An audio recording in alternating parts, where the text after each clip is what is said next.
창세기 2장 7절의 말씀을 통해 하나님께서 주시는 또 깨달음들이, 교훈들이 있습니다.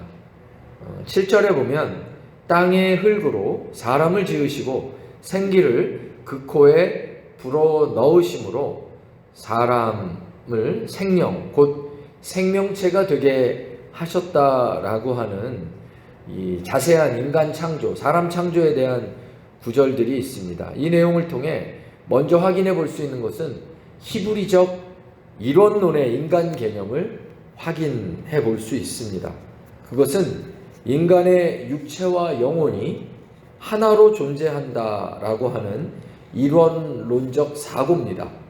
서양 역사의 두 가지 사상적 흐름을 말하라고 한다면 보통 헤브라이즘과 헬레니즘을 이야기합니다. 전자는 헤브라이즘은 히브리적 유대 사상에서 흘러나온 사상들이고요. 후자는 헬라적 유럽의 사상을 말합니다. 헬라적 인간은 육체와 영혼으로 분리되어져서 육체는 천하고 악하며 영혼은 또는 영은 선하고 고귀하다라고 하는 이원론적 사고를 가지고 있습니다. 그러나 성경 속에 담겨져 있는 이 유대 히브리적 사고는 사람은 하나님의 창조하심 속에서 흙이라고 하는 진료와 생기라고 하는 신적 생명력이 결합되어져서 육체와 영혼이 서로 구별되어지고 구분되어지기는 하지만 분리되어지고 떨어져 존재하지는 않는다라고 하는 이론론적 사고를 가지고 있습니다. 물론 성경 속에서는 이원론적 사고를 말하는 것 같은 구절들이 많습니다. 예를 들어 마가복음 14장에는 예수님 말씀하셨는데요. 마음에는 원이로되 육신이 약하도다 라고 하는 마음과 육체가 분리되어져 있는 것처럼 마음은 선하고, 즉 영적인 것은 선하고 육은 악하다라고 하는 이 이원론을 말하는 것처럼 보여집니다.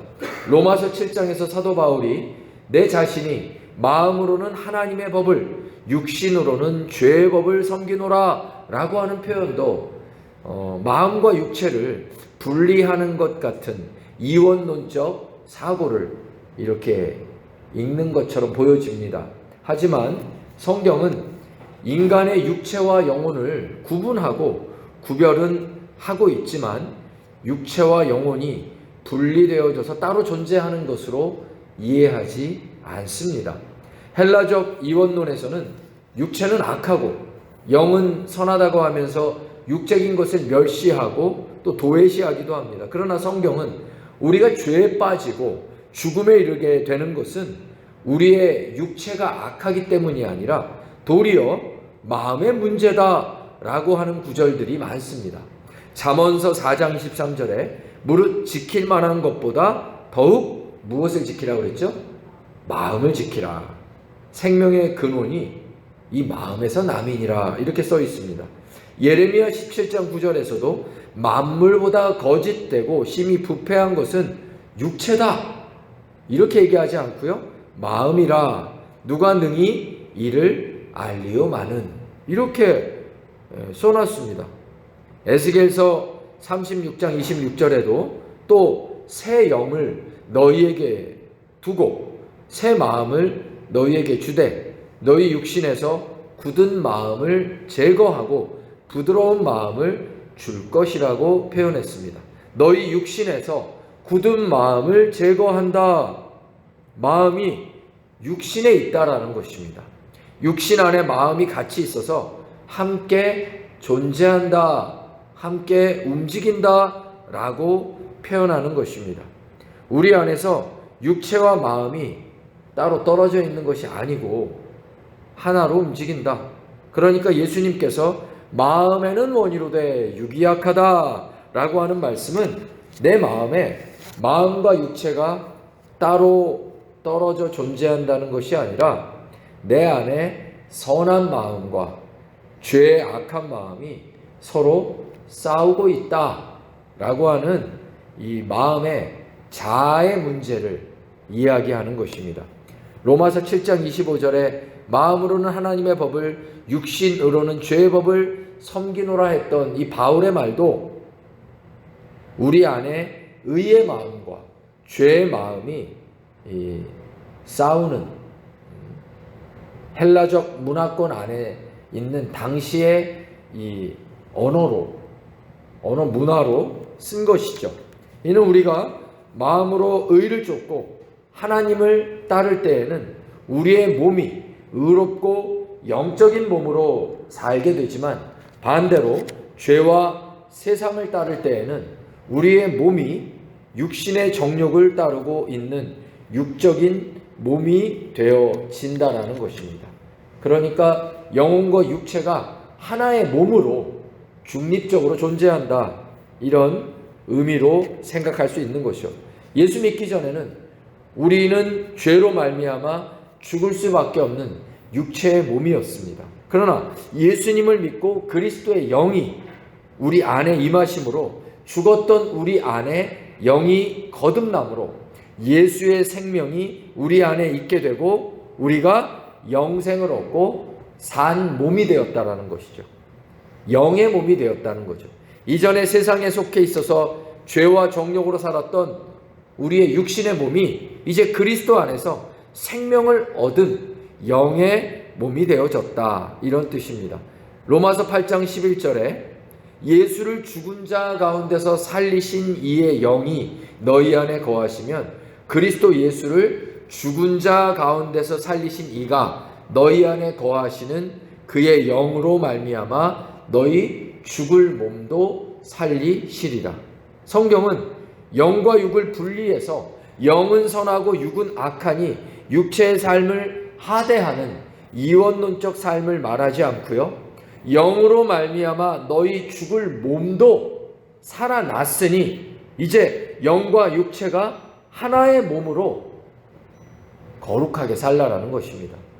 예수 믿고 구원받은 것은 이전에 죄와 죽음의 길로 걸었던 우리의 육신의 몸이 그리스도의 영이 우리 안에 오심으로 거듭나서 우리의 영으로 우리가 영의 일을 따르는 영의 몸으로 살아갈 수 있는 축복을 얻은 것이다, 기회를 얻은 것이다 라고 말하는 것이죠. 로마서 8장 5절과 6절을 한번 찾아보시겠습니다. 성경에서 로마서 8장 5절과 6절.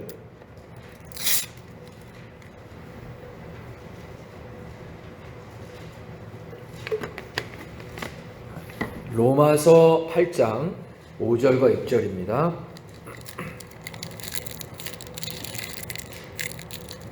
같이 읽습니다. 시작. 육신을 따르는 자는 육신의 일을, 영을 따르는 자는 영의 일을 생각하나니 육신의 생각은 사망이요 영의 생각은 생명과 평안이니라. 예수를 믿고 영으로 거듭나 영의 몸을 소유한 하나님의 백성은 더 이상 이전의 육신을 따르는 육적인 몸으로 살지 말고 영의 일을 따르는 영의 몸으로 살아가라는 것입니다. 이러한 성경 속에 히브리적 이론론의 인간관을 알지 못하고 헬라적 이원론을 가지고 신앙생활하게 하다 보면 자칫 우리의 신앙에 여러 가지 부작용들이 일어납니다. 초대교회 헬라적 세계관인 영은 선하고 육은 악하다라고 하는 이 개념으로 일어났던 대표적 이단이 영지주의였지 않습니까? 이러한 이원론적 사고가 우리의 신앙 속에 일어나는 여러 가지 오류 중에 대표적인 세 가지를 살펴본다면 첫 번째는 금욕주의입니다. 모든 육적인 것을 금하고 제한하면서 예배드리고 기도하는 것, 즉 영적인 것만 중요하다라고 생각하면서 이 금욕주의로 빠지는 것이죠. 물론 성경 안에서는 절제 열매가 있고요, 성령을 통해. 그리고 금욕하는 이런 부분들도 필요합니다. 그러나 금욕주의가 돼서 금욕주의가 선이다 라고 말하면서 우리가 영적인 것만 옳은 것이고 거룩하다, 어떻게 교회에서 저렇게 행동을 해, 어떻게 교회에서 기도하고 예배만 드려야지 뭐 그렇게 따로 나가서 커피들을 마시고 뭐 영화를 보고 이렇게 생각하는 경우들도 있었거든요. 어떻게 거룩한 교회에서 영적인 것만 해야지 드럼을 치고 기타를 치고 색스폰을 불고 뭐 이렇게 생각하는 때가 있었습니다. 금욕성이 너무 강하다 보면 그럴 수 있는데, 영은 선하고 육은 악하다 라고 하는 이런 이원론적 사고의 이 극단적인 형태가 금욕주의로 몰아갈 수 있다는 거죠. 두 번째는 쾌락주의로 빠지게 하는 것입니다. 어차피 육은 악하니까, 영만 선한 거니까 이 세상에서 우리의 육체적인 삶을 함부로 굴려도 된다라고 하는 거예요. 하늘나라 갈 때는 우리 영만 가니까 육체적인 몸을 함부로 굴리는 것입니다. 그래서 우리가 이 육체적인 것들을 함부로 행하면서도 죄의식을 못 느끼는 거예요. 영만 구원받으니까, 영적인 것만 중요하니까. 그래서 오히려 신앙생활하면서 쾌락적인 것, 또 성적인 타락들이나 이런 육적인 타락들로 나아가는 모습들도 있다라는 것입니다. 그렇지 않다라는 거죠. 세 번째는 신비주의로 빠지게 한다는 것입니다. 영적인 것만 추구하다 보니까 영적 신비, 엑스터시적인 환희를 이렇게 추구합니다. 그래서 기도할 때에도 또 어떤 신앙생활을 할 때 어떤 신비한 것들을 보거나 듣거나 이런 것들이 우리 안에서 하나님의 뜻이다. 물론 그런 신비 체험이나 영적인 체험들 하나님 주실 때 그건 되게 감사한 것이고 또 사모해야 되고 신비한 것이 사실입니다. 그러나 신비한 그런 영적인 형태가 없다고 할지라도 하나님께서는 우리의 삶 속에 자연스럽게 역사해 주신다는 거예요. 깨닫게도 해주시고 사람을 만나서도 역사해 주시고 그런 것이죠.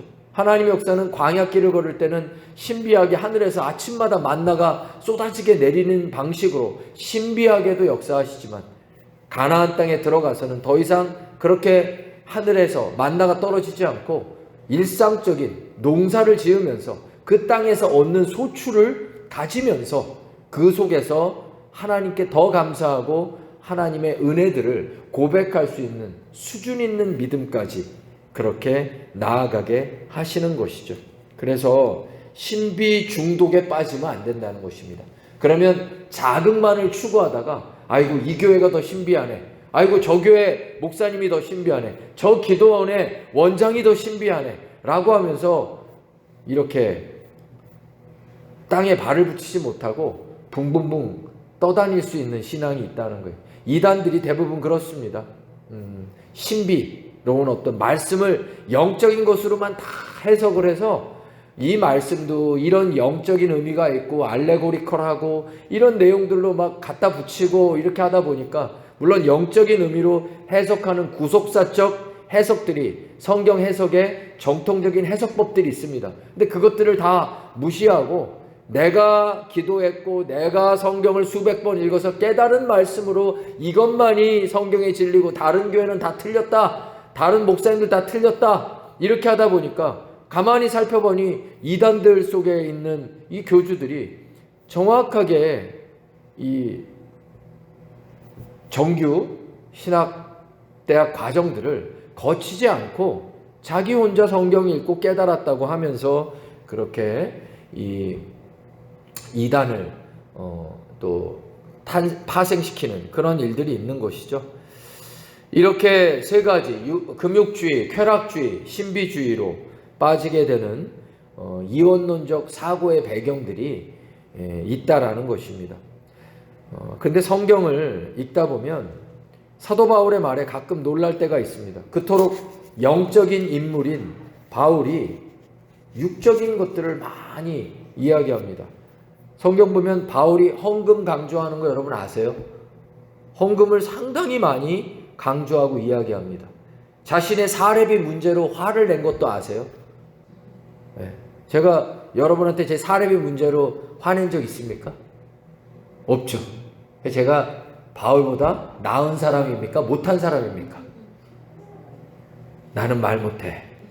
그러나 중요한 것은 여기 사도 바울이요, 성경을 쭉 읽다 보면 영적인 것, 육적인 것들을 구분하지 않고 하나로 하나님 앞에 하나님의 뜻이라고 하는 부분들에서 그렇게 말을 했다라는 거예요. 이미 바울은 영적인 것, 육적인 것이 하나입니다. 그게 바른 신앙입니다. 우리는 물질 문제에 있어서도 하나님 앞에 정직하고 바르게 항상 생활해야 합니다. 기독교인들은 하나님 앞에 청지기 아닙니까?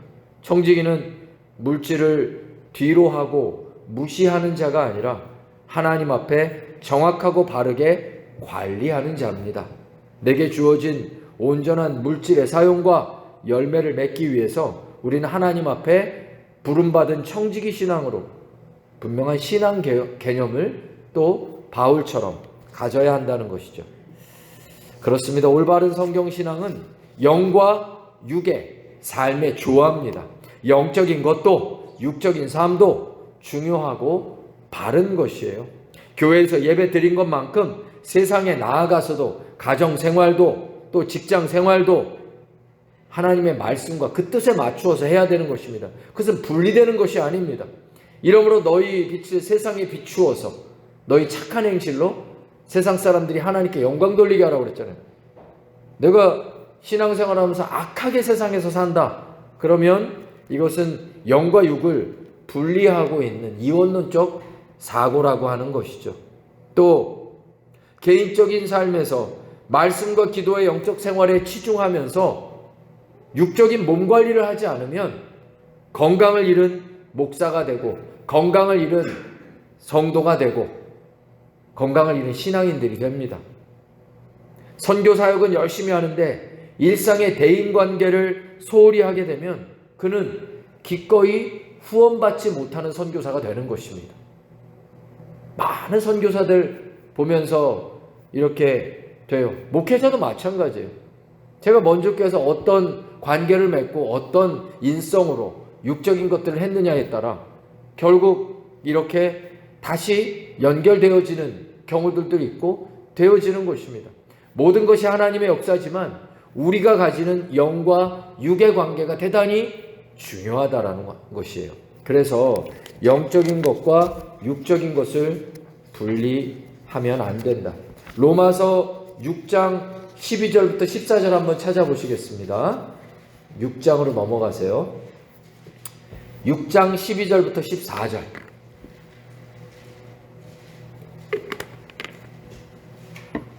같이 읽겠습니다.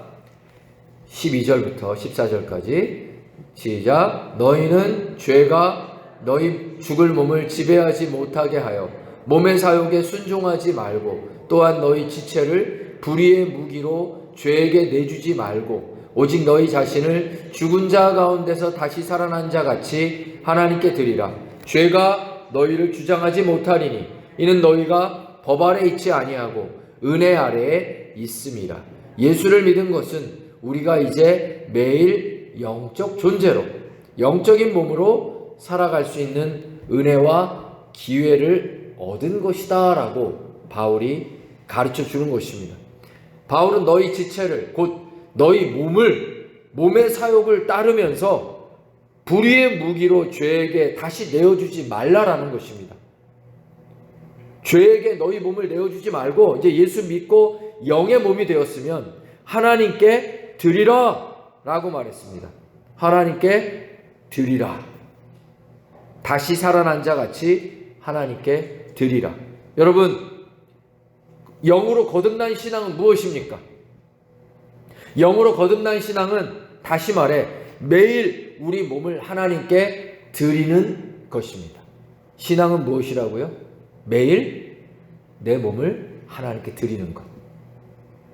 여러분은 신앙생활 하십니까? 신앙생활은 주일이면 습관적으로 교회 와서 예배 드리는 겁니까?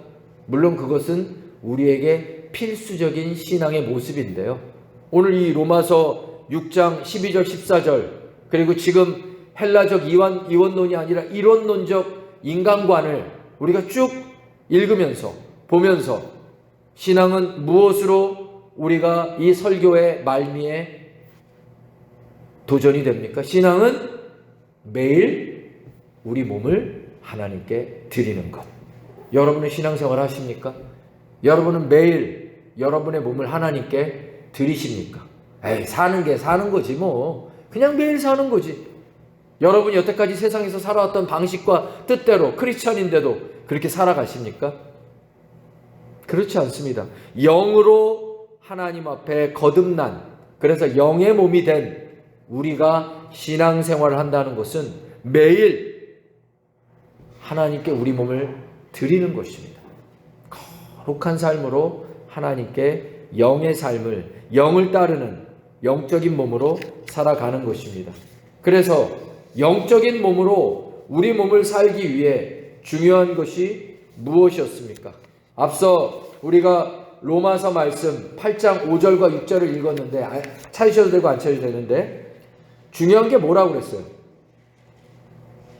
육신을 따르는 자는 육신의 일을, 영을 따르는 자는 영의 일을 생각하나니.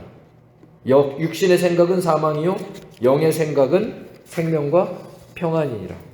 매일 신앙생활은 나를 하나님께 드리는 거라서요. 내 몸을. 그럼 제일 첫 번째로 중요한 것이 무엇이었습니까? 바울이 무엇을 말합니까? 생각이 중요하다는 거예요. 여러분의 생각 속에 하나님의 말씀이 없고, 여러분의 생각 속에 하나님의 뜻이 없고, 하나님에 대한 무엇들이 없으면 생각 자체가 육신의 생각을 하고 있고 세상적인 거 생각하고 있고 세상적인 것들을 계속 보고 있으면, 그러면 우리 몸을 영의 몸으로 하나님께 드리지 못하고 다시 죄에게 내어준다는 것이에요. 육신의 몸으로 우리 몸을 바꿔버린다라는 거예요. 우리 몸은 중립적이에요. 하나님의 말씀을 생각하고 주의 뜻을 생각하고 그렇게 살아가면 우리 몸이 영적인 몸으로, 영의 몸으로 주님께 드려지는 것이고, 아니면 자꾸 세상 보고 세상 것 생각하고 세상 가치로 살아가면 우리는 죄에게 내 몸을 내어주는 것입니다. 첫 번째, 생각이 중요하다. 생각이 중요하기 때문에 우리의 생각, 우리의 눈으로 무엇을 채워야 됩니까? 말씀을 채워야 됩니다. 그래서 매일 성경 읽어야 돼요. 매일 말씀으로 여러분의 삶을 채우시기를 축원드립니다. 시편 1편 2절 말씀 기억하세요? 1절 말씀은 복 있는 사람은 뭐 악인의 길을 쫓지 아니하고 죄인의 길에 서지 아니하고 오만하지 않는다 하잖아요. 그리고 2절에 뭐를 채우라고 그랬어요? 오만하지 않으려면, 죄의 생각, 죄의 꾀, 악인의 꾀, 죄의 길로 가지 않으려면 뭐로 얘기했습니까? 1편 2절에 오직 여호와의 율법을 즐거워하며 주야로 그것을 묵상하는 자로다. 얼마나 정답입니까? 죄의 길, 악인의 생각 하지 않으려면 우리의 생각을 뭐로 채워야 된다라고 말하십니까?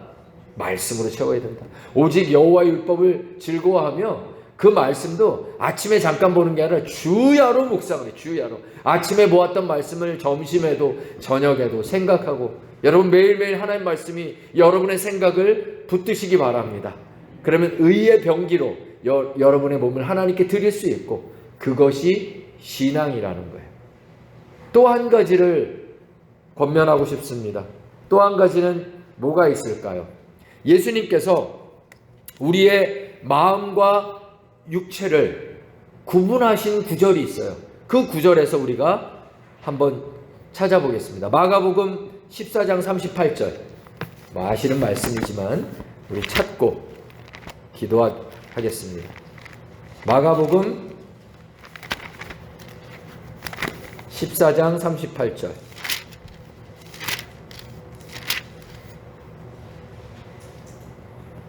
같이 읽어보겠습니다. 시작. 시험에 들지 않게 깨어있어 기도하라. 마음에는 원이로되 육신이 약하도다. 예수님께서 마음과 육체를 구분해 주시면서 가르쳐 주시고 권면해 주신 말씀입니다. 우리가 어떻게 내 몸을 죄에게 내어주지 않고 하나님께 드릴 수 있습니까? 예수님은 우리에게 무엇을 가르쳐 주십니까? 육체와 마음을 구분해 주시면서, 분리하신 게 아니에요. 구분해 주시면서 우리 몸을 세상이 아닌 뭐로 채우라고요? 기도로 채우라고요. 분명하지 않으십니까? 예수님은 내 몸에 기도를 채울 때 우리가 세상에서 죄와 시험을 이기고 승리할 수 있다고 가르쳐 주십니다. 매일 내 몸을 기도로 채우면 우리 몸을 하나님께 드리는 진짜 신앙이 됩니다. 두 가지 말씀드렸어요. 무엇으로 여러분의 무엇으로 신앙생활 하라고요? 말씀으로 생각하라. 두 번째, 매일 기도로 채워라. 다 아시는 말씀이죠. 그러나 이것을 해야만 우리가 영의 몸으로 매일매일 살아갈 수 없습니다. 저는 신앙생활 하면서 하나님 말씀을 안 봐요. 말씀 신앙이 아니에요. 신앙이 오래됐는데. 또 어떤 분은 기도로 삶을 채우지 않아요. 매일매일. 그럼 그것은 예수를 믿고 하나님 백성이 되었으나 여기 지금 로마서 6장 12절 말씀처럼 매일 죄에게 내 몸을 불의의 무기로 내어준다라는 거예요. 예수님 말씀하셨어요. 말씀과 기도 말고는 너희 몸을 죄의 무기로 죄에게 내어주지 않을 방법이 없다. 시험에 들지 않을 방법이 없다. 기도로 채우시기 바랍니다. 말씀의 생각을 매일매일 행하시기 바랍니다. 이 두 가지만 분명하면, 물론 더 있지만 오늘 이 두 가지만 분명하게 여러분 다짐하시고, 새해가 시작되고 벌써 2월이 지나가는데 성경 여러분 매일매일 성경 읽으십니까? 기도 얼마나 하십니까? 주중에 어떤 한 성도님의 이렇게 거처에 제가 갔는데 방을 어떻게 보게 됐는데 침낭과 그 위에 성경 하나 딱 있더라고요. 방에 아무것도 없어. 잠자는 것과 성경 읽는 것과. 여쭤봤더니 벌써 일독을 하셨다는 거예요. 지금 2월인데 2월도 안 지났는데, 여러분 누군가는 벌써 2달도 안 됐는데 일독을 다 하시는 분이 있습니다. 하나님 말씀으로 나를 채우고 그것으로 내 인생을 의의 무기로, 의의 경기로 하나님께 드리는 분이 있고, 지난 1월달과 2월 중순까지 아이고 난 영의 몸이 되었는데 죄의 몸으로 내가 계속 육의 몸으로 살았구나 후회하시는 분도 있어요. 하나님 보실 때는 어떨까요? 하나님은 평등의 하나님이 아니라 공평의 하나님이다. 나를 사랑하는 자가 나의 사랑을 입으며 나를 간절히 찾는 자가 나를 만날 것이라. 내 입을 넓게 열라 내가 채우리라. 천국은 아무나 취하는 것이 아니라 침노하는 자의 것이다. 빼앗는 자다. 침노라는 것은. 천국은 내가 끊임없이 하나님께 구하고, 하나님 내 삶이, 내 이 땅의 삶이 하나님 나라 천국의 삶이 되게 해주세요. 에덴 동산이 되게 해주세요. 주여. 에덴 동산은 하나님이 예비하신 것으로 가득 차 있습니다. 여러분의 매일매일의 삶이 거룩한 영의 몸이 되시면 하나님이 우리에게 허락해 주신 에덴 동산의 삶이 되어 하나님이 예비하신 그 축복의 열매, 놀라운 인생의 열매로 채워질 것을 믿습니다. 그렇게 영의 몸으로 승리하며 살아가시는 제일 좋은 교회, 믿음의 성도들, 영의 성도들이 되어지시기를 주님의 이름으로 축원드립니다. 기도하겠습니다.